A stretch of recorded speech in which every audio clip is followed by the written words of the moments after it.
And joining me now is Jerry Bohn, former NCBA President and current Kansas cattle feeder. Jerry, thanks for being with us here in Washington, D.C. Tell us a little bit about your service and your history in the military. Hey, I spent 21 years in the Kansas Army National Guard, between there and the Colorado Army National Guard, and then I finished up 3 years in the U.S. Army Reserve. And when I was in college, Vietnam was raging, and I had to make a decision when I was a sophomore going into my junior year whether I was going to commit to stay in the ROTC program or not. And I chose to go ahead and make a commitment, which would require me to serve in the military for a period of time. Luckily, I did that because during that time, the government instituted a draft lottery, and my number was low enough that I would have gotten drafted had I not committed to ROTC.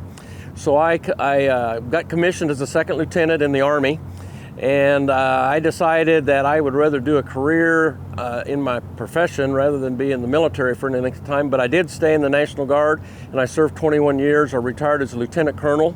Most of my time was spent as a field artillery officer. I'm sure that was really interesting, and we thank you for your service. So then talk about, after your service was over, your tour was over, going back to Kansas and becoming involved in agriculture, or how that happened? I served in the military in conjunction with working in the cattle feeding industry. I also spent 7 years in Denver working for CattleFax during that time, and all through those years from 1972 to 1993 I was serving in the military, and I moved up through the ranks, and of course there were things that I had to do to get trained to continue to get promoted, such as Officer Basic School, Officer Advanced Course, and then finally Command and General Staff School, as well as staying proficient in my field of artillery. What lessons did you take from service and agriculture to each other? Well, I think first of all, agriculture and the military are unique in a lot of ways and alike in a lot of ways. It's a 24/7, 365-day-a-year occupation.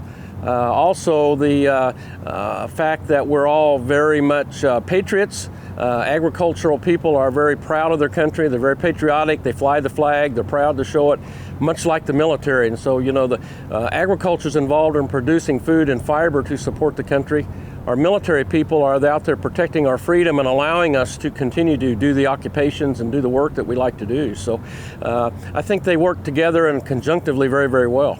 NCBA has hosted honor flight veterans here in their Washington, D.C. office for several years. Why is it so important to NCBA to do so? This group gets to tour Washington, D.C.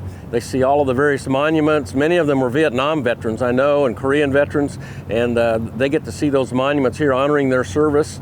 We really enjoy hosting them here in our office. We get to serve them beef and get to promote our product as well as get to honor them for their service. So it's a very exciting time for us.